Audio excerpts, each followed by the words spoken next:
podcast. I'm Scott. And I'm Drew, and I know my name on my first try. That's awesome. You are. This is why you're at the top of your game. And we are going to talk about John Carpenter's The Thing today. Yep. My second favorite movie about aliens from 1982. That's right. And everybody else's second favorite movie about aliens from 1982 at the time. And a little bit of interesting trivia that I actually posted to the Story Punk podcast Instagram page was that this month in 1982, there were three well-known science fiction movies. E.T. came out, and then 2 weeks later, Blade Runner and The Thing were released. Blade Runner and The Thing were released on the same weekend. Wow. That's crazy. One of them is a good movie, so that's pretty exciting. One of them's really boring. Which one? Blade Runner? I like Blade Runner. I mean, Blade Runner. I do understand that criticism, and maybe that's something that we can discuss at another time. But I just I do. Well, I'll have to. You're allowed to like stuff that's boring, but The Thing is not boring. The Thing is not boring. Let me tell you about The Thing. The Thing is the thing that is interesting about John Carpenter's The Thing from 1982 is that it is at least what I feel is that it's something that is a movie that sort of exploration on paranoia, obviously, and sort of how when a community's under duress, the erosion of trust. We sort of saw that in our last episode when we talked about Sinners. There's a few things that I would like to bring up that reminded me of the movie Sinners. I mean, there is a whole part of the idea of this movie, which is of that aliens enter you and copy you. Yes, and no one can tell. Yes, and there's to me, part of that is, you have to be careful not to invite them in. Yes. Because people make mistakes, like, going off with somebody alone. Yeah. Is like genuinely dangerous, which it wasn't last week before we found the alien in the ice kind of thing. Yeah. So. That is, and I have to say, and this is a little bit out of sequence of how we normally talk about things here, but sorry, thank God you can edit it. I can, but I do want to say that this is one of my favorite openings to a movie. I love the fact that, especially if you've never seen the movie before, I think the way they open it with the dog running across the snow, like there's this literally like a frozen tundra, like the dog is running across, and the Norwegians in the helicopter are just shooting at it. You're like, it's like you're like, what the hell's going on? And I think it's just such a great way to start everything off. Look, it's to me, it's not as memorable and certainly not as popular at the time, but it's Star Wars. Mm-hmm. All of a sudden, there's spaceships flying over you and shooting, and you want to know what's going on. Why are people in a helicopter shooting at a dog? And as you get in a little bit closer to the helicopter, as the sequence goes, there's I don't know what's happening, but there's a real desperation. It sets a really great tone for what happens, which is why I also later want to talk about the prequel that came out in 2011. Sure. Which is the story of the Norwegians. And there's a whole, and what we're talking about, this secondary theme about identity and being an individual, and just the idea that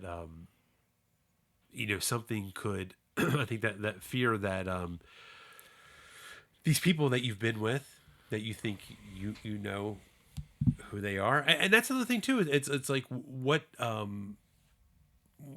goes on in that whole transformation process, which isn't necessarily, there's sort of things that you kind of fill in your head. Is how much of the would assume that there's some kind of memory retention, right? Are you still in there suffering? Yeah. What can you do? How? I mean, obviously there has to be something going on there, so you can navigate this. So you can pretend to be the person. Yeah, absolutely. No, it's very upsetting if you think about it for a moment. Yeah, which is good for a horror movie. Definitely. And the idea that you have, it's just like this idea of if you just have this also it's where it's like it's this group of men. It's very like sort of this distilled story of where it's just a group of guys.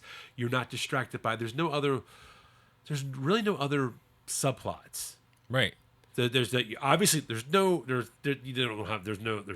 romance story. There's no other something else really going on. It's very focused. The closest that you have is when they send. And I should have listed out the Wilford Brimley's character. What's his?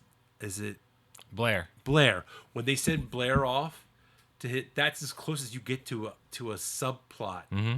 Is him off on his own, And that pays off well. Yeah, and that's as close as you get. And that's it's not even really its own thing. I mean, it's so dependent on the main. Well, keep in mind that the alien enters not only the world of these characters and then enters the characters. It's already a very specific, constricted world. Like, this is the most isolated place on Earth. It's extremely dangerous. You're together with a bunch of guys. I know you didn't get to choose who you were, so the movie already gives you, as you go through it, a sense of not great detail, but like that guy doesn't like that guy. That guy is more likely to not trust that guy because he doesn't like him. These guys are good friends. Like, all those dynamics are there, and it feels like things that would develop if you have, I don't know, what is it, 10, 12 people or whatever in this place that it's not that big. Yeah. It's very isolated. You can't go for a walk. I mean, like, seriously, the whole thing is very controlled, and that's, makes the trap, scarier. And Carpenter, the guy builds atmosphere about it. It's very, very effective. And when I first saw the movie, I didn't see it till I was in college. Uh-huh. And there was a girl I liked, and she said, "Let's go to my friends. We're going to watch a movie." And I was like, "Of course." And so we went to this person's apartment, and the movie was The Thing. And I was terrified of horror movies growing up. And I finally started watching them. Like, I saw The Shining in college and stuff like that. I loved it. And so we watched The Thing, and it scared me so much. Yeah. I was genuinely like relieved I could hold someone's hand on the walk home. It was like it really got in my head. I remember watching. I saw it when I was a kid. I didn't get to see many horror movies. I mean, my family's not super strict, but they were kind of like I wasn't really allowed to watch rated R movies, but it was one of the few that I kind of snuck. We had well, it's real wholesome as horror movies go. So it's not gross or upsetting visually or anything. Oh yeah, not at all. Especially the defibrillator scene, totally not disturbing at all. Not at all. But I remember we had.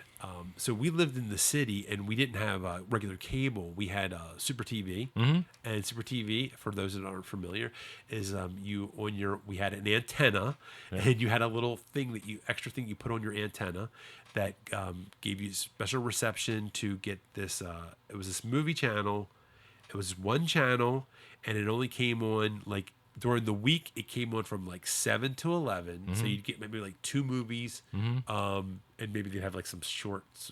That's the first time I saw the first place I saw Hardware Wars. Oh, okay. And they'd have some shorts and some movies, and then during the day, I think it came on like at noon until like maybe midnight on Saturday and Sunday. Gotcha. And so that came on. So this is early '80s, and I remember that. I watched that. I wasn't supposed to watch it, but I remember like. I remember watching things on those kind of channels that I wasn't supposed to watch. That's late at night. Yeah, that's a different thing. You had to subscribe. That was extra. Or you didn't subscribe and you just saw all the green shimmer stripes. There was that. Argue with your friends like that is a nipple. It isn't. Yes, it is. Well, what happened is because this is old days where a lot of things were done manually, and I'm not going to get off topic too much here, but too late. Was that they I guess someone actually manually flipped the switch when the adult programming came on. Uh-huh. So every once in a while, if you're lucky, they would forget, and it would be like you get like 10 minutes. And then it would switch. That's really like, funny. Yes, but that's really funny. Movies. Anyway, so the point is, I watched that movie. So I was pretty young when I saw that. I remember seeing that, and as far as I saw Outland with Sean Connery. Mm-hmm. Love that movie. I would. That's the High Noon in Space, right? Yes. Yeah. Yes. That's a good one. Peter Hyams. The special effects not quite as good as The Thing. Anyway, back to the point. This movie. So yeah, there's a lot of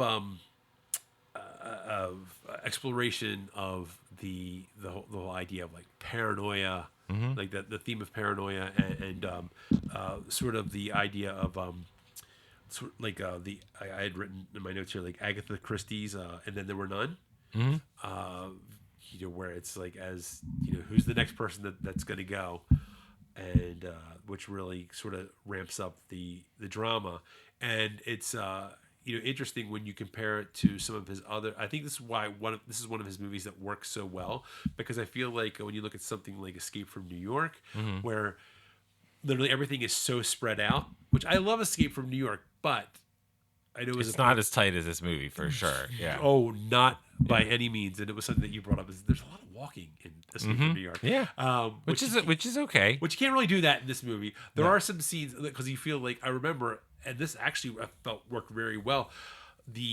All the scenes where the exposition scenes where they have to describe, it's like it takes place in like close quarters. All of them. Like, because there's the scene where they're in that whatever that vehicle was. I remember the snowcat. Yeah, the snowcat.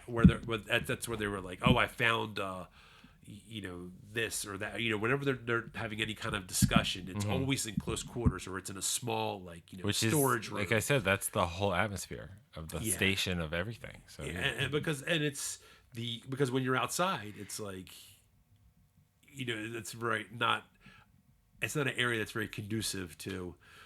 Let's have like long drawn out conversations. Right.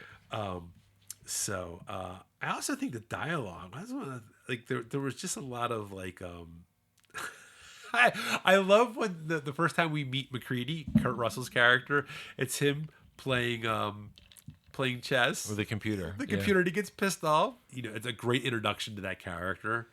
Well, I mean, if we're talking about how a good story is well told, this is a movie that makes its characters, and there's a lot of them for such a small space. It makes them very clear, very quickly, and effectively. And I think, most of the movie, I know exactly what that character wants to do. I know exactly what that character's goal is. Unless their goal is to kill them and take their body over because they're not that person anymore. Yeah. And that to me, it's the whole tension of I've gotten to know these people. I know what they want in the general sense, which is to survive. But I also know that the enemy has one singular goal, which is to get out and do this to all of us. And that kind of simplicity in the story makes it very propulsive and very easy for the audience to get into. Like this movie, I know when it came out, it was not well received. Yeah. It cost like $15 million. It made $20 million. I think or whatever. E.T. probably E.T. took some of that out. Yeah. Well, I think also mindset wise, we're like, oh, we're in friendly alien mode. Right. Here's this is not friendly alien mode. But to me, this is the kind of, you have three boys, and this is the kind of movie that like I would think, like, if you grow up on this movie, what fun when it's time to show it to your kids. Yeah. Because there's a timelessness to it. And we haven't even talked about the effects and stuff, but I mean the practical effects in the movie and the goo and the blood and the weight of it and everything. You might watch the movie and go, it's not that scary, but you're not going to watch the movie and go, there was nothing gross in that at all. There was nothing viscerally upsetting about that at all, because it delivers that. And to me, that's one of the reasons it's so effective, because you don't notice all of the stuff that I just said when you're watching it. It's just you're watching something that all those parts are working. And it's deceptively simple, because the hard part is the alchemy of putting it together, which is what the movie does so well. I think what's great too, and I think one of the things that really, like, this movie is like, so when it comes to just a storytelling aspect of it, it's so stripped down. Like, you are just like, they don't even, when I was talking about how there's really no subplots, there's really no, like I said, there's no romance, no nothing. It's even to the point of, I keep watching him. He doesn't step on the button to turn it off. That's a good idea. Yeah.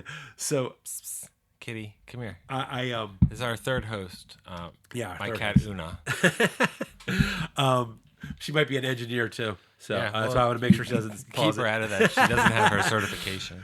But but like they don't even like try to endear you to any of the not that the characters. I feel like you are just you're just in it for like these characters' survival. Like there's really nothing that you're not latching on. They're not giving you really any backstory. Right. And the only person that you probably would even have any kind of like empathy for is the guy who cares for the dogs, because you could tell he's genuinely upset. Oh, it's devastating. Yeah. Yeah, he's upsetting for him, but he's the only person that you would, if you're gonna have any kind of empathy for, he's like the only one, and it's only kind of because you're like, Well, I you would can- say most people care about Yeah, animals. you can relate to it. Yeah, and you're like, God. Which is why the same kind of thing, it's played a little more for a joke, but the same kind of thing is in a small movie that came out the next year called Return of the Jedi. Yeah. Where Luke fights a giant monster, the Rancor, and he defeats it, and hooray, Luke gets to live. But there's a guy who's crying. Yeah,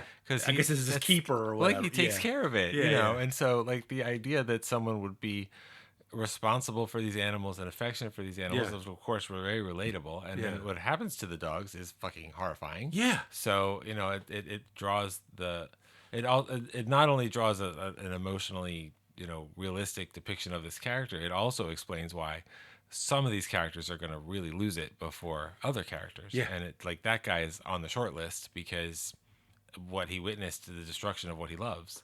Yeah. And it's really horrible. Yeah, I mean, and that's the thing about it, is that you just have these characters that are, That's Clark, right? Richard Mazur's character. or no, I thought Clark. Who's the guy that's like who's the guy who's sort of like the head of the base, the guy that had the gun?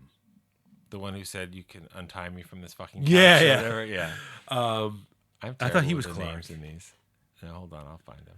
Donald Moffat plays Gary. Gary, that's right. 'Cause he's the one who Gary. shoots the Norwegian in the beginning. Right. But yeah, so that's it's like, so but he's like the only person that you're empathizing with, in like outside of, well, we want these guys. I mean, if you're taking the time to watch the movie, you want the main characters to survive. You want these characters to survive. I feel, and you look at somebody like, like Nas, that dude's just the cook. You know what I mean? Like you feel bad for him.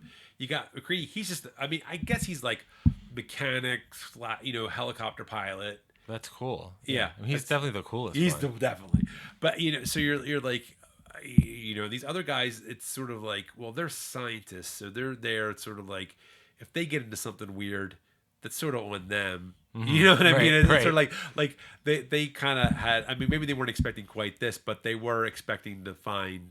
Well, I mean, things. they are scientists. There. Yeah. This isn't an oil drilling station. Yeah. I mean, there are people who are doing research and stuff like that. And this is not Jurassic Park, where the scientists should have known better. Yeah, This yeah. is like, can we even understand this before it wins? Kind of I thing. guess the point I'm trying to make is, I feel like it's a little bit more, not exactly, like you're right, it's not Jurassic Park. It is a little more occupational hazard for the scientist than it is for Nas, who's just like, I'm just cooking for these guys. You know what I mean? That's fair. Or the guy, the helicopter guy. So I think that it's I think it's a great device within the story where. And I don't think that you don't really see that. You know what I mean? Like if someone was doing like nowadays screenplay coverage, they'd be like, we need to feel more for these guys. We need to know their backstory. What's McCready do? Right. He needs to mention his mom or his girlfriend back home. Right. You would Can't have we all fly that. in a nurse that's a lady that somebody can fall in love with? Yeah. But even at the very least, you would have them like, you'd have like Nas like, I need to call my mom or something. Right. You know what I mean? You would have something like that, and they were like, no, we're just gonna have you're gonna connect with these guys because you just want them to live, Right. and that it's more potent than I think most people would realize. So that's one of the things that I really liked about that. I mean, the fact that it's that powerful. I mean, you have to remember that this is the second of what ended up being 3 movies. Yeah. Based on / inspired by the same short story. Yes. I don't know if you've ever read it. It's I have very never- good. It's very short and very good, and it's Yeah, really from the perspective of the creature, which is very Oh, interesting. okay, that is interesting. But it's also, I don't know if you know this, so the movie is the story of the McMurdo station that came out in 1982. It has no direct connection to the Thing from Another World, which is about the space carrot from 1951. Okay. It's not scary. Like, it's fun, but it's not a scary movie.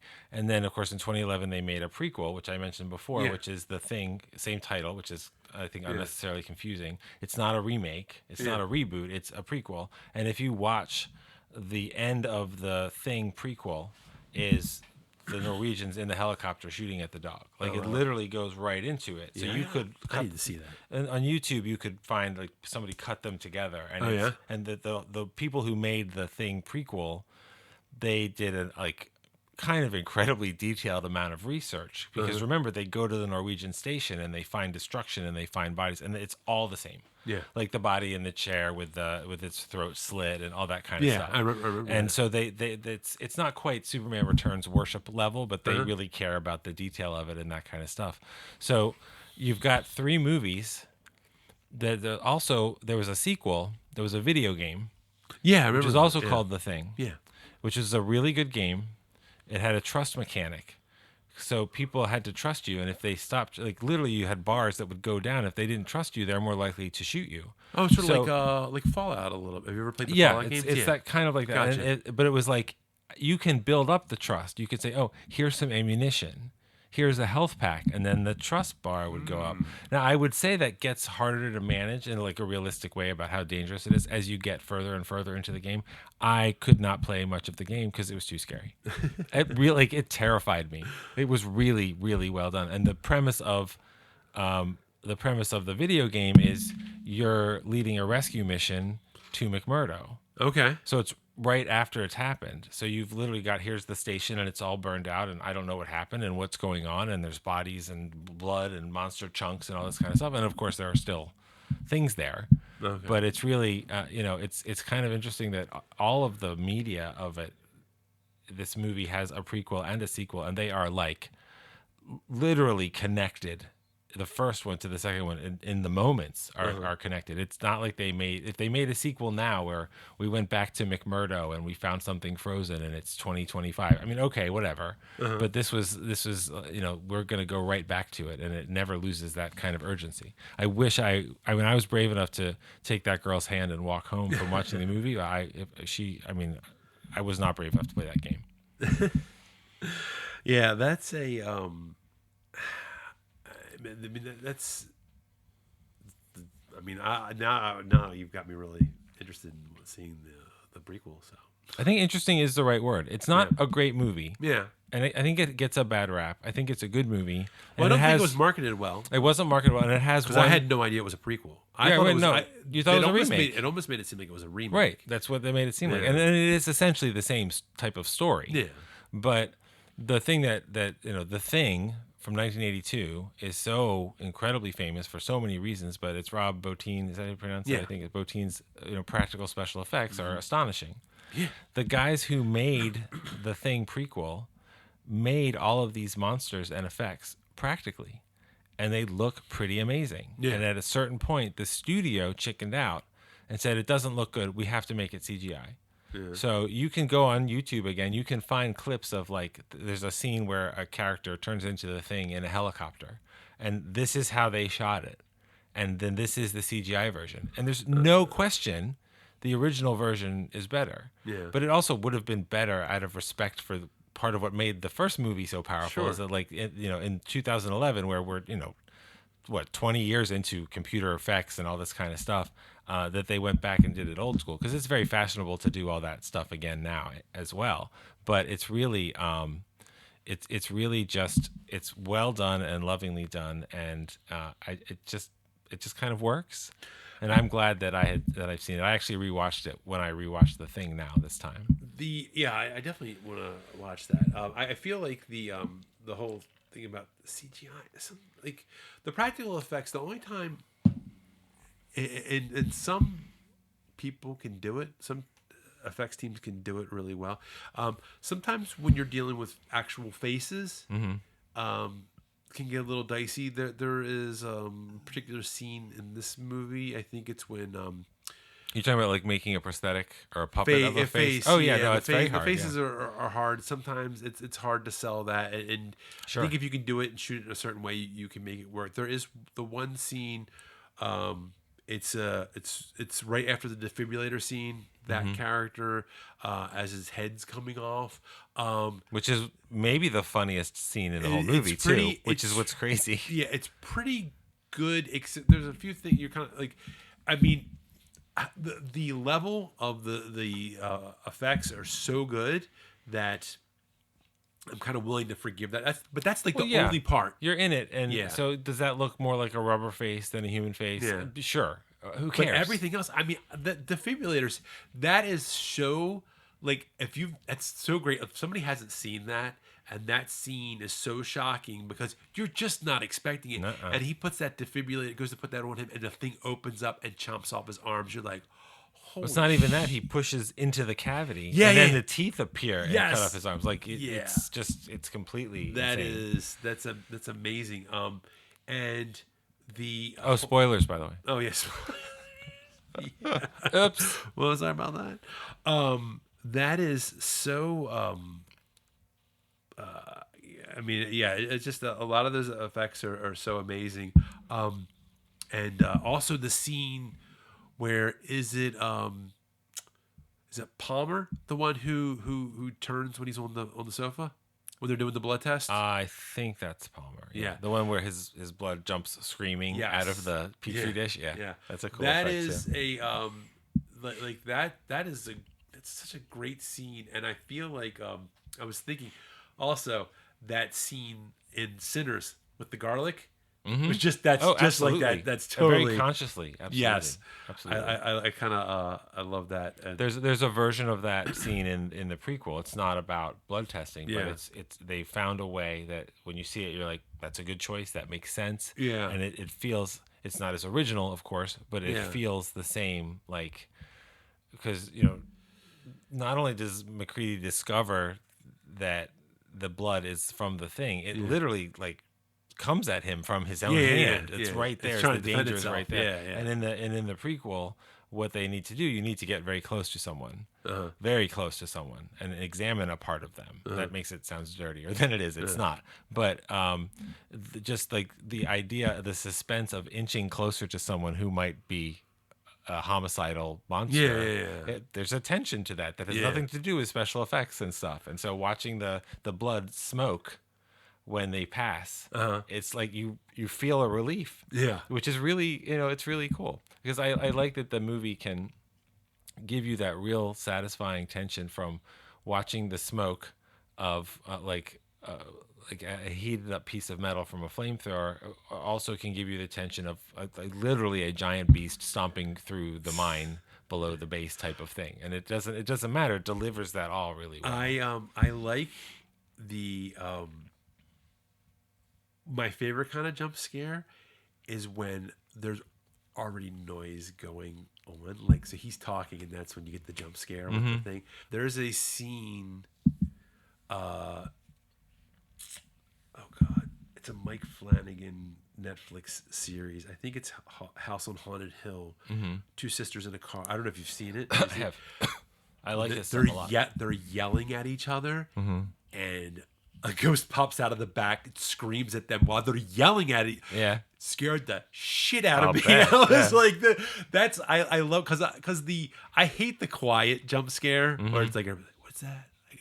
Well, I mean, That's it such a can be cliche. done very well, but Yeah. even if it pulls it off and you scream, a lot of times you're gonna be like, well, "That's just cheap." Like, I scare me. remember I was watching that. I was actually like I was sitting down. I was like next to Jane, and I'm sitting watching on my iPad. And it came up, which I'm sure David Lynch would be upset, but I'm watching it on my At least iPad. it wasn't your watch, I guess. I know. It wasn't a movie though. In all fairness, it was a show, and that scene happened, and it scared the shit. She's like, bet. "Are you all right?" I was like, "Oh." Well, Netflix is at this point, they're very clear. Like, we want it to be simple enough that you can do laundry. There you and go. Have it on It's in the fully background. laundry. So you can leave it on your iPad in the lap and talk about like your kid isn't doing his homework, and it's you won't miss anything. Anyway, back to the thing. So I was saying that that the all the practical effects are just. I mean, they're just. I know CGI is probably cheaper. I'm sure it's cheaper. I mean, it really depends on who's doing it and what movie and what you need. I mean, and you can do half of the stuff. Well, you can do it. well, on your but now phone. everything is like everybody made a big deal in Mad Max Fury Road. Like, it's all practical stunts, all this kind of stuff, and it absolutely is. It's real vehicles and real stunt people and all that kind of stuff. Every frame of that movie has digital manipulation in it. Sure. Like a lot of that movie was essentially shot in the flat Namibian wasteland. Uh-huh. And there are scenes where they'll go into a canyon and those giant rock walls, they don't exist. Yeah. But you don't notice it because it's well done. Yeah. And there's a whole thing about like, well, CGI is better than practical at this, and practical is better in general. And I mean, it all depends on what you're doing with it. It all That's depends true. on who's using it and what kind of story are you telling. And like, you know, if I watch the Star Wars prequel trilogy, it's a lot of people walking and talking against stuff that doesn't look real because the whole set was a green screen. Yeah. And you know it's a storytelling decision as much as it is an effects decision. But I watch it and I go, none of this seems real. Yeah. But that's a decision by the director to take a background and fill it with as much as possible. Yeah. So there's movement, there's all these other things going on. And I mean, most people I think looked at that and were like, this is very distracting. Yeah. And he thought it looked really, I guess, intense and exciting or something. But, you know, the new Star Wars trilogy, you know, it takes a totally different approach to effects and stuff. Yeah. And I mean, the Force Awakens is basically a remake of A New Hope. Yeah. Which is fine. Yeah. And it's very entertaining. But if George Lucas had made that movie, it would be a lot more green screen sets. I think also when it comes to the practical versus CGI too, I think there are certain scenes that our brains are just like, we almost don't want to accept because it's so over the top, and you're like, well, that obviously, even if it was practical, you're gonna be like, oh, that's probably was CGI. Look, it's easier for you to accept a Tyrannosaurus Rex stepping out of a paddock than the guy's rubbery face being ripped off as it turned into an alien, because we've never seen a dinosaur in person. So some of that is the challenge of a familiar face and everything. And this movie does a really great job of making things that aren't real feel really upsettingly physical and real. Yeah. And when it starts happening to these characters, I already am familiar with this face and this person and this voice, which draws you in so well into the, well, is it that person kind of idea. I kind of think like just to use Mad Max Fury Road as an example. Always welcome. I imagine if you were to test someone that doesn't work in the industry and say, you know, what's CGI, what's practical. I'm sure there's probably plenty of things that I know. A lot of the car effects, my understanding, were all practical, but some of that stuff probably looks like. I know I looked at some of that stuff. I was like, is that real? Like, and I'm sure a lot of it was where, as you're saying, people aren't looking for rock faces to be. Well, look, there are some big sections of the action sequences where people are crawling along vehicles and stuff, and in a couple of shots, if you've seen it as many times as I have, you can tell like they are not moving. They're blowing wind that's making this flag go, and they're selling me on the motion, and there's probably a bunch of grips rocking the cab and stuff of the real truck or whatever. But it's it makes sense they're not moving because you really can't have stuntmen running around like that in this scene or whatever. But you know, if you're engaged, who cares? You don't notice it, which is the whole point.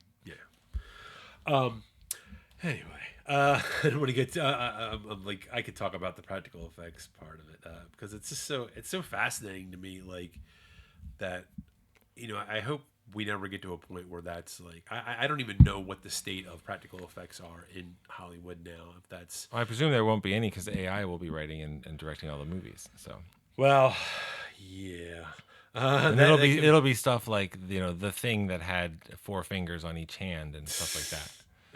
I mean, it's definitely the whole AI thing. It could be, you know, that's definitely interesting as far as what They're listening, so let's not talk about it.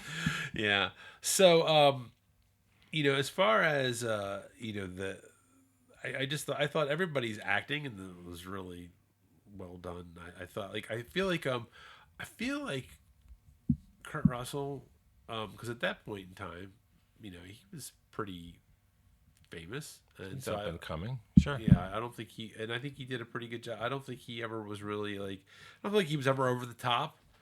I thought they were all pretty good. I don't know. I mean, obviously he was definitely I'm sure he was number one on the call sheet, and so I think that it was I mean, I don't think there was a weak link on the cast there. Anybody that stood out to you that performance bothered you? I'm just looking at Kurt Russell's credits, and his first credit was uncredited as Kevin in one episode of the series Dennis the Menace in 1962. So this movie is already 20 years into his career, which is pretty impressive. Yeah. Well, I mean, the movie also stars what I think we all know is truly, and if you're born and you're growing up now, you will never have the experience of seeing this like quintessential American sex symbol who's also a great actor, and that's of course Wilford Brimley. Very sexy, very powerful, and when I think of this movie, I'm just kidding. I mean, obviously he's sexy, everybody knows that, but when I think of this movie, it's always this one moment that's a very small moment that I think of, and it's him basically telling the other characters, like, I'm okay now. You can let me back inside. I'm okay. His voice is very flat. Not like alien flat, but just like, no, I know what you mean. Everything is fine now. It's okay now. You guys can let me in. It's okay. It's okay. It's okay. And it's like a weird kind of begging in that gruff voice. No, I know what you mean. That they hear him beg, and even part of that is like, I just don't know who to trust at this point. And of course, you discover what he was doing is trying to build a spacecraft to get out. So it's good they didn't trust him. But and then of course his isolation feeds directly into the end of the movie. And the what he dug and all that kind of stuff. So I think it's not a lot of people in the movie went on to become big stars or anything, but there are people who worked regularly and showed up in TV shows and stuff like that. And Wilford Brimley, I mean, he's done so many different kinds of things, and he's been in real American junk classics like Remo Williams, and of course as Jean-Claude Van Damme's Cajun uncle in Hard Target. Also, he was in The Firm. He's great, which I felt awful because Tom Cruise kicks the shit out of Wilford Brimley, who at that point is an older man, and it's upsetting. It's funny to think that when he was think about him as a senior citizen in Cocoon, and he was substantial. He's old. He was younger than I am now. And isn't that crazy? He's young. He's substantially younger than Tom Cruise is right now. Which is really crazy. But anyhow, also, did we ever figure out why the one guy had the nose ring? Have you ever noticed the guy has a nose ring? Which guy? No, I guess I didn't. The guy who, the actor, he is on. He was on the TV show St. Elsewhere. I can't remember, but he has a nose ring, and it's very strange. It's the bottom of his nostril. There he is. Somebody says, "What?" The doctor has a nose. Yeah. Really? Yeah. Oh yeah, look at that. It's very strange. What was his name again? In the character's name? Oh, that's I so should definitely funny. Cooper. Is that his name? Yeah, Dr. Copper. Dr. Copper. Copper. Oh yeah, I don't think I ever. Yeah, remember it's very like thin. Like no, look, it's very clear in this picture. Yeah. Sure. Oh, that's so funny. Plus, of all the characters to have it, I know. Richard Dysart with his fluffy gray hair, and he'll be on L.A. Law later, and he'll be like the senior guy of the. He wasn't. That's funny. Right. He was L.A. Law. He wasn't.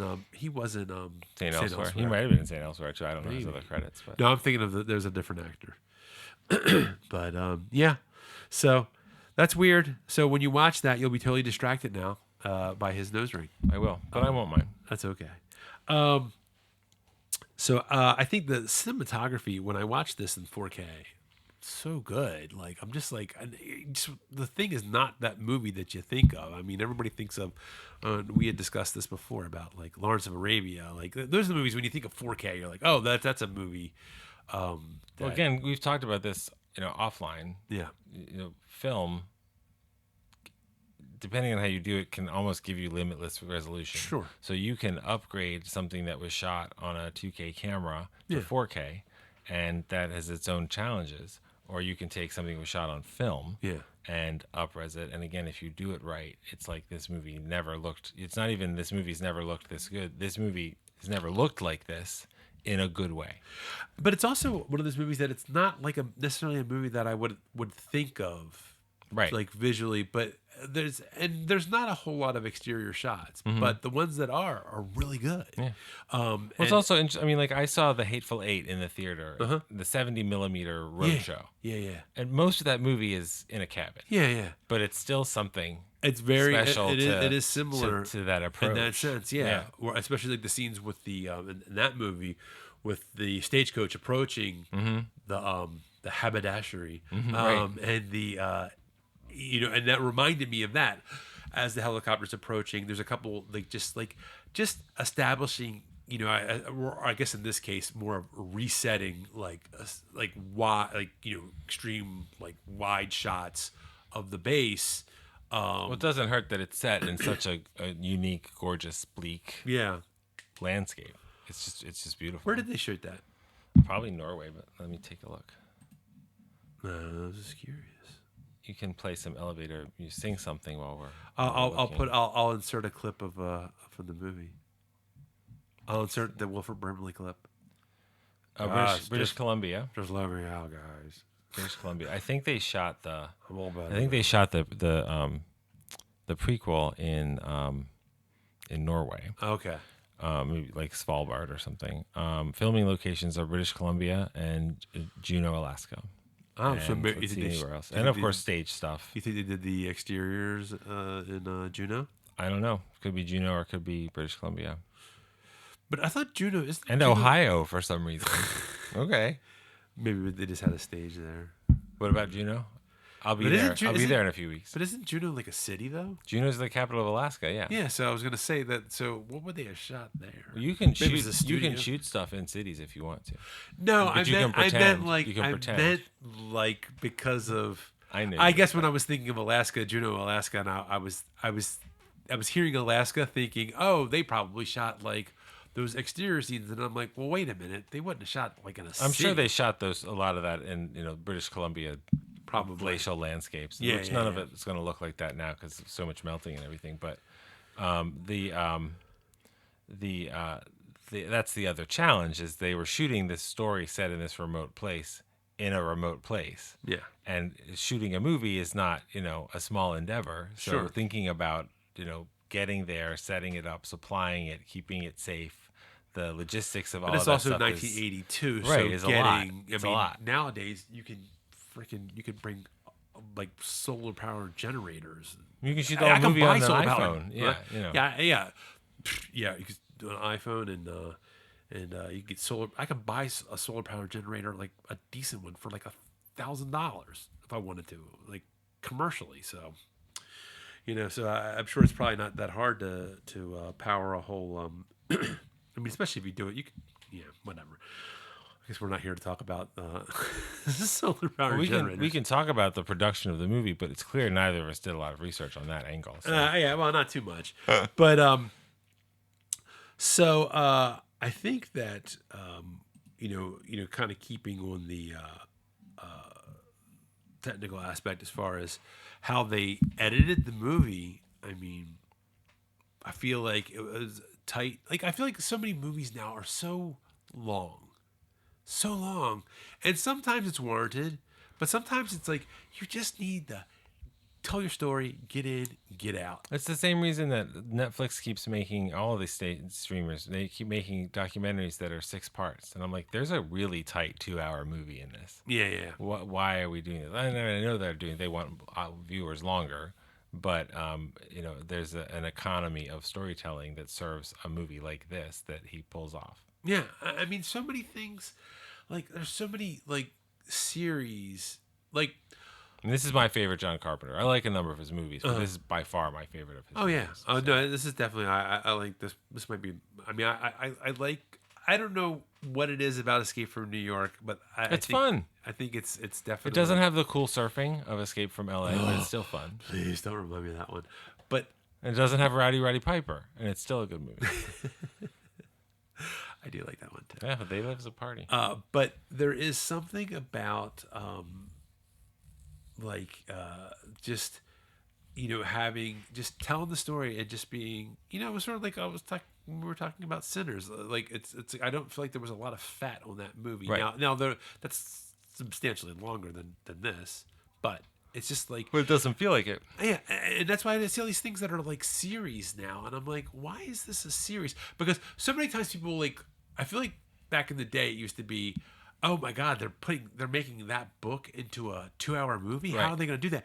Now I feel like it's the exact opposite. I'm Yeah. like, they're taking that single book and they're making it into a 10 episode, like 1 hour. Oh, you have to remember, if there's a series of 7 books, they're Yeah. gonna make the last one into 2 parts. Yeah. So there's 4 Twilights and 5 movies. There's 7 Harry Potters and 8 movies. There's 3 Hunger Games and 4 movies. And Yeah. sometimes they come out well. Yeah. But also, I mean, if you're adapting a story, you get that tension of, you know, how much of this am I just taking off the page? Like Yeah. Maltese Falcon, my secretary transcribed the book kind of thing. Yeah. And how much are you making what I think are the right kind of choices to say this is a different medium? Sure. And when I see an adaptation, I want it to feel right. Yeah. Like I remember I read The Hunt for Red October and I thought it was a great thriller. And it's a spectacular movie with very substantial story differences. But it feels right. Yeah. And it feels like they pulled it off. Yeah. And I'm not a purist when it comes to it has to have this thing. I mean, this is a movie that in the vibe of it hews very closely to the short story. Yeah.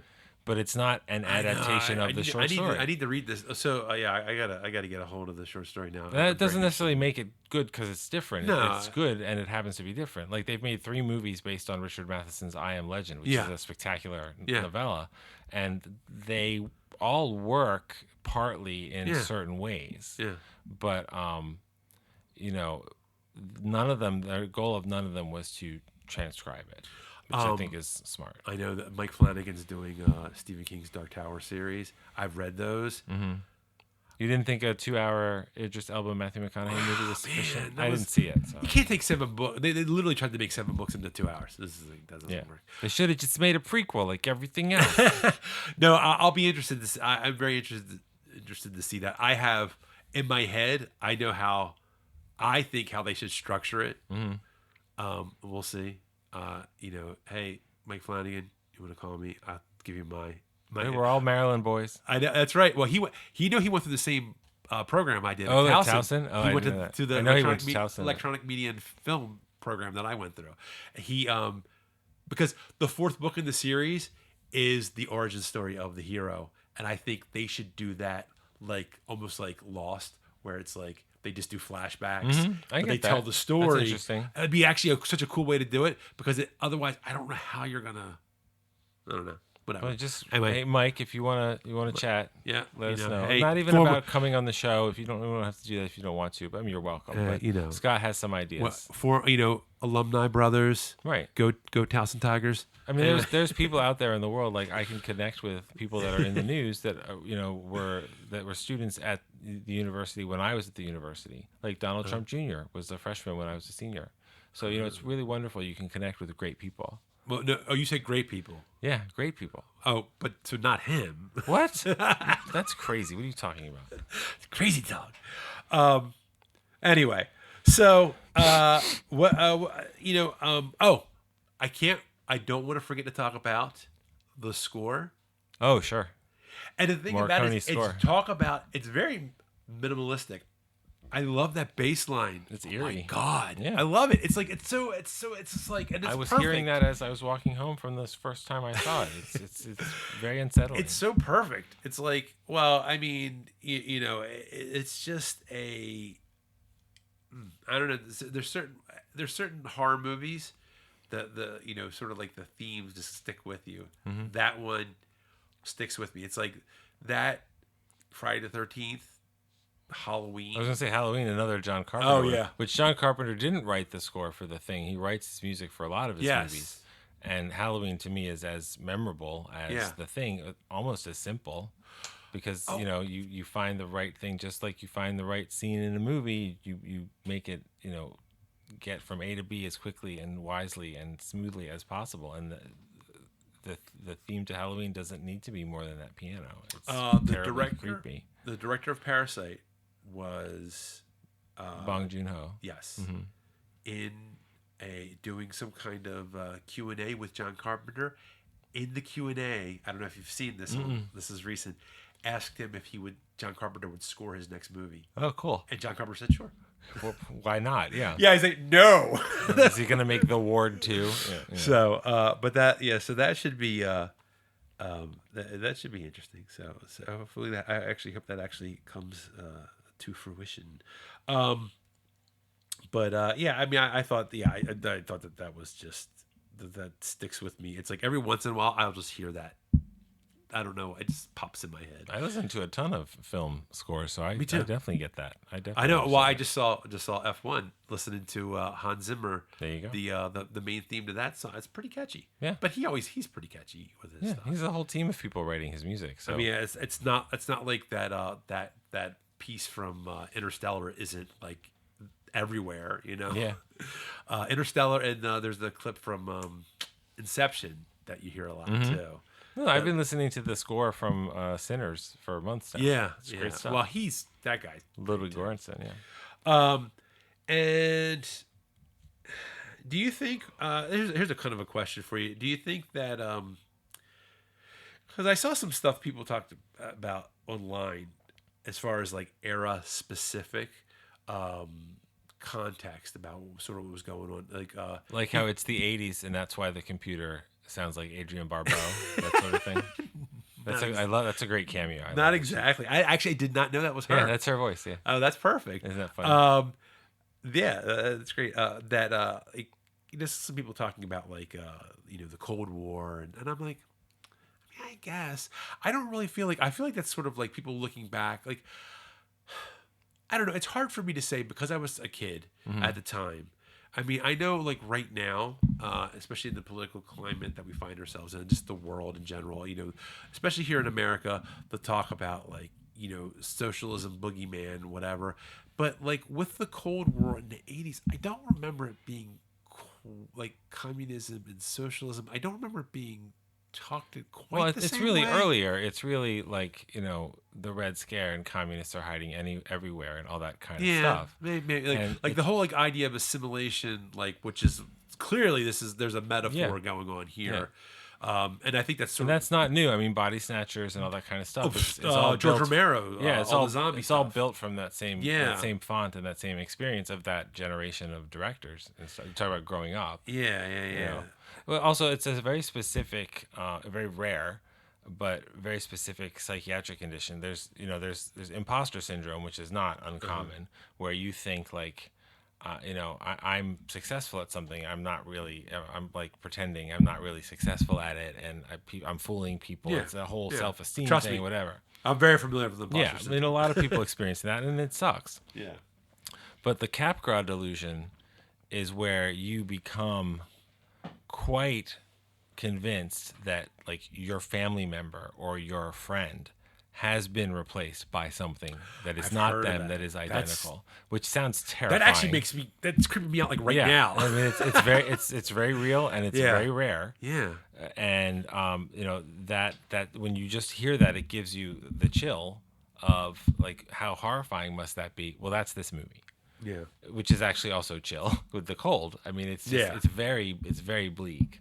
And that's why the end of the movie is so, 40 years later, still intriguing and ambiguous. Yeah. And people will tell you, I know Childs is the thing. Yeah. I know it. I don't care.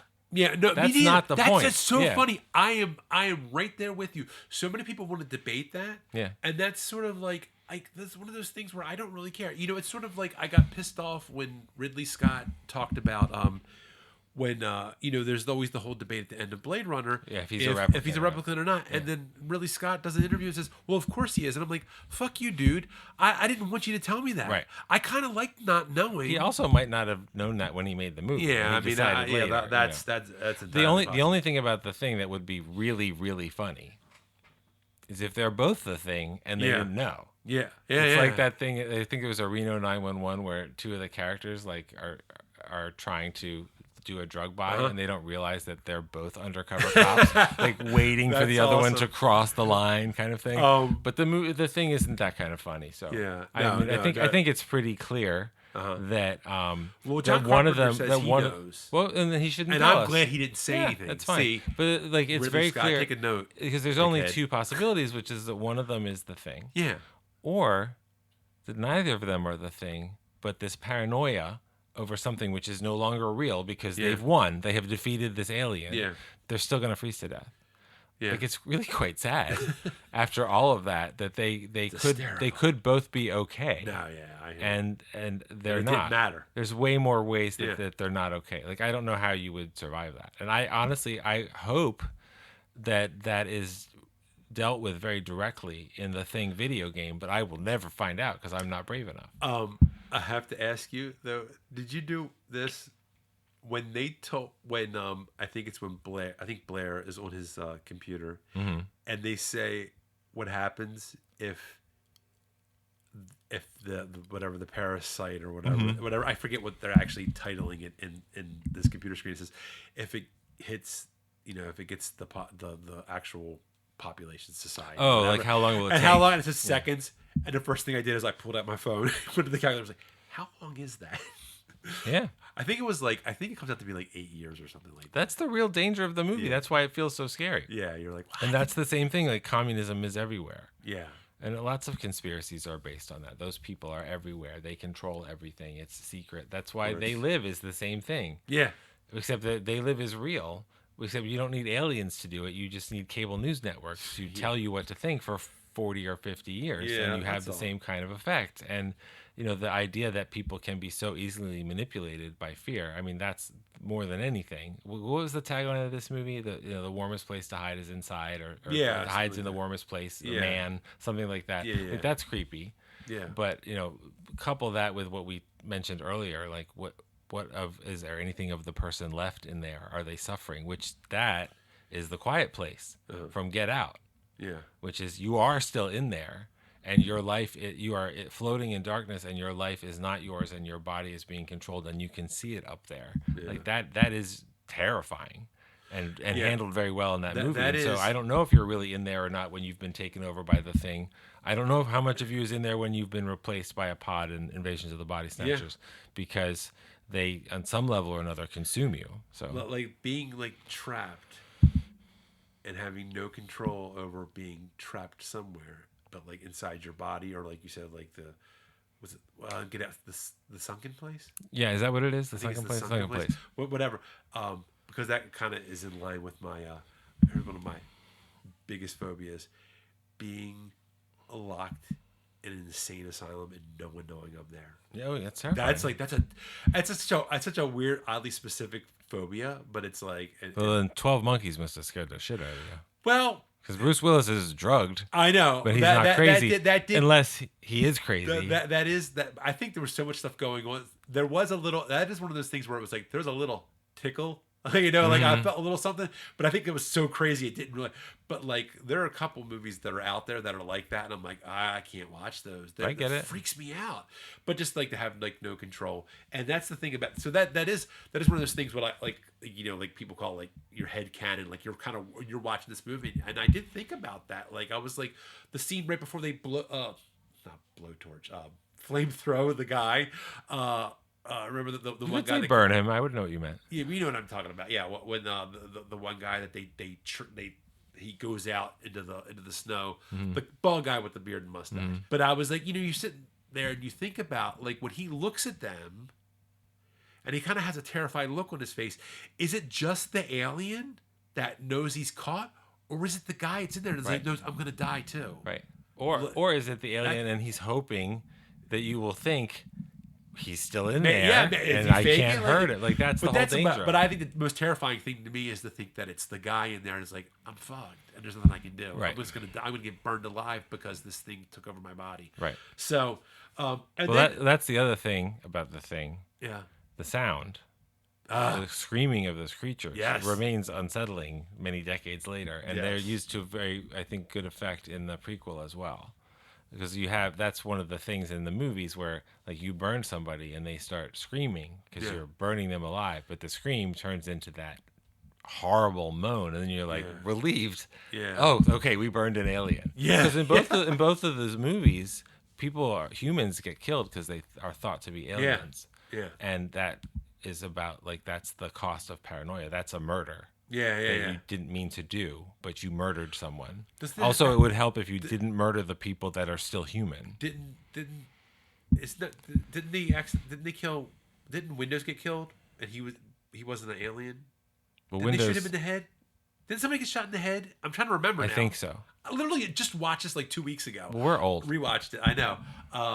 And I was like, I thought somebody. I'm also mixing up the prequel with which the prequel has a scene that's definitely somebody gets shot in the head and they were not an alien. Yeah. And you aren't really sure, throughout the movie as well. Is this person been turned yet? That sort of thing.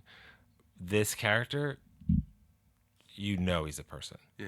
And when he dies, it's like, oh shit. Yeah. And then the people who killed him figure out like, oh shit, like, this was a person, which is quite sobering, I imagine. So, do you think? Well, you want to wrap this up? Yeah, So I just had a couple things just to wrap it up with. So, do you think? Some people have said this is the greatest horror movie of all time. Would you say that? I don't know. I mean, to me, there's so many different kinds of horror movies. That's true. I could sit down. I could think you about this is my favorite zombie movie, vampire movie, home invasion movie, whatever. Okay. This is definitely a top or one of the best, alien monster movies, Oh, sure, paranoia for sure. movies, all that kind of stuff. So let's wrap this up with. So here is, because I have a very specific thing in mind for this. What would you pair this with for a double feature? The Thing prequel from 2011. Okay. I mean, yeah, that's okay. The question is though, what order do you watch them in? Because I think, they're literally one story leads directly into the other. It's like, would you watch Rogue One before you watched Star Wars? I don't think you should. Let it function as a prequel. I'm a big fan of watching movies in theatrical release. Yeah. I'm just because I feel like that's the way they came, and that's why you should watch them. I'm fine with that. Yeah. Because I feel like the kids that grow up now that watch the Star Wars prequels before they watch Star Wars, they don't get. Wait, is Darth Vader really his father? Yeah. They don't get any of that kind of stuff. Yeah. They already know all that story. They already know R2D2 and C3PO. And I agree with you. It's the order they came into the world. I think is the best way to watch these. Now, things. I think for so long, I have always watched this movie with another movie, and so before the prequel even existed. So let me ask you, if it wasn't the prequel, if there was just another movie that was not Thing related, what would you? Maybe Let the Right One In. Okay. Another cold horror movie of uncertain identities. Okay. With a very specific feeling. This is a different feeling, but a very specific feeling and a very whoa kind of ending. Yeah. So that would work for me. I love snow and winter, so these kind of horror movies. These are movies, but these kind of horror movies, they really I connect with them. So I feel similar, and my movie that I like. I'm talking about since. Can I guess? What? Cocktail. No, too different. Okay, go ahead. No, I have always watched this movie when I have the time. I've always watched this movie with The Shining. Oh, sure. I love those two movies, especially if I ever got snowed in some. Well, yeah. I will watch those two together always, and I don't know what it is. I just love those two movies together. They're great. I just do. They're great. I haven't seen The Shining in a while, and I actually want to rewatch it because I also haven't seen Mike Flanagan's Dr. Sleep, which I hear is worth watching. I've watched Dr. Sleep. Yeah. I can't remember if I watched. No, I also love Rebecca Ferguson, and I heard she's great in it. So wait a minute, hold up. Did I watch Dr. Sleep? What's Ewan McGregor and Rebecca Ferguson? Because I read the book. Right. Maybe I didn't see it. Oh. We should watch it then. Yeah, maybe I should watch it. Okay, because maybe I just saw clips from it. I saw you said you've watched the entire series of Peaky Blinders and YouTube shorts. That's right. I know that can happen and get confused. 60-second increments. So I mean, do you feel? And I think we've kind of answered this question. I feel like this movie still holds up today. Oh, why are we even asking? Yeah, that's like I don't think that there's any. Do you think, like, I guess, let's see, and I'm trying to tweak some of the questions I asked last time. Good. That's good. Because we're just starting out. It's fine. Do you think, so if they were going to remake this, who would you have directed a remake of this? Obviously, it would star Wyatt Russell. Yeah, really. I don't know. He can grow a beard just like his dad. I was so relieved that the Thing prequel turned out to be a prequel instead of a remake or a reboot or something. And the people who made the Thing, I can't tell you the prequel. I can't tell you their names. I don't know that they have like a distinct style because the whole thing is supposed to feel like John Carpenter's style, which I think for a lot of it they pull off. But you know, I don't know. I don't know who would do it. I mean, there are a number of different directors that do, you know, horror and this sort of bottle episode, single location horror kind of stuff. I mean, Mike Flanagan, I'm sure could do a good job. Kind of thing. Yeah, Mike Flanagan could do. But you know, what about the guy who did Midsummer? You think he could do that? I know he could do that. I don't know if. Do you think he would? Probably, I don't think he'd be interested. I don't think Ari Aster would be interested in doing that. Yeah, no. Oh my God, I'm totally blanking on his name. Robert Eggers. Okay, yeah. You know, so he's done like 4 movies. Yeah. The Northman, talk about the winter kind of stuff. But he also like I think his big dream was the movie that just came out, which was Nosferatu. Yeah. Which is not good. So it's not good. It's not terrible or stupid or bad or anything, but I mean, except for a couple of parts, the thing, and I could say this about the Thing prequel too. It's like, this is inessential. I don't need this. Yeah. Some movies like the Psycho remake with Vince Vaughn. Yeah. There's nothing necessarily wrong with it. Yeah. But what's the point? You know, some movies are. I like to say, compare them to cotton candy. It's like you eat it and it's good for like a second, and it's just gone. And that's how. There's some movies that are just like that. That's what Pornhub is for. Yeah. All the categories. I don't know if you've heard of it. It's a collection of short films. I've heard of this website that you're talking about. Yeah. I'll have to check it out. They have lots of good movies. I don't know if they're good, but there sure are a lot of them.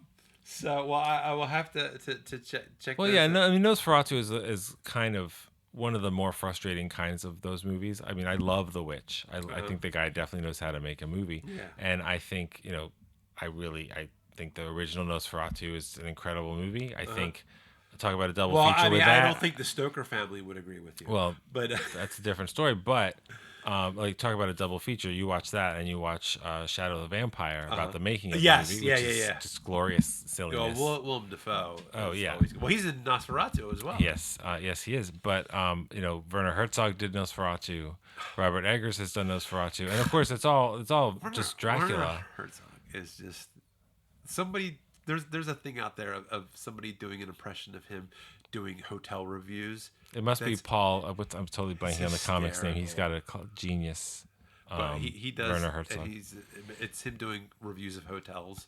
It's hysterical. Also, Werner Herzog as an actor, when he shows up in something that you don't expect, it's just like a little thrill. Like he's in Jack Reacher. He's in The Mandalorian. I know he's in The Mandalorian. I didn't know he was in Jack. He Jack turns Reacher. out to be the villain. And Jay Courtney works for him. Okay. And he's like the guy who's, you don't know how it fits into everything, but you meet him pretty early, and he's like, I will do anything to survive. I will bite off my fingers. That was a terrible Werner Herzog, by the way. I want to apologize. He was in some movie about poker players, and he's like stroking this rabbit, and he goes, I must kill something at least once a day. Yeah, I mean, he's great. And then he gives us lunatic movies like the Bad Lieutenant sequel, which is a spectacular movie. Him and Nicolas Cage. That should have been illegal for them to work together. I love it. It was so much fun. But yeah, I you know, it's almost like if somebody said, I want to make a movie like The Thing where people are paranoid and trapped in a location, that's so broad that you could think of dozens of movies that have already been made. And that's not a criticism of those movies. Yeah, no. The Descent is about people trapped and they can't get out, and then they're not alone. Yeah, that's The Thing. You know, that's all these things, and that's either that kind of horror compels you or it doesn't, and it clearly compels both of us. So. Sure. Plus, if they're really chilly. Okay, well, I think that wraps this one up, and I think we have to figure out an outro because I have. Our outro. We'll figure it out. The non-outro outro. So I think why don't we do a blood test? That'll be blood test. I do remember I was horrified when they did the blood test, and it's like how much blood actually comes out. I was like, guys, it's quite a bit of blood. Don't they all use the same knife? I didn't even think about that. And This it's is like you guys this are- is before. No, but not about. This isn't about AIDS. This is about you're afraid that Just- the alien is like even a cell of the alien. Oh, that's true. So what if I'm the alien and I cut my hand and But then I even give it well, to here's you? the thing about it: is even if it's pre-AIDS, it's still not very. Well, it's not sanitary. It's not but in this sanitary at specific all. situation, you understand that like you don't want any monster on you yeah. because it will get in you. Well, that was the whole thing. Yeah. It was like each cell was Right. And that's where you had to sit down and calculate seconds. Holy crap! Yeah. Yeah. So, all right. Well, that is all for this episode of Story Punk. It was quite a thing this episode. Yes, and I'll get better.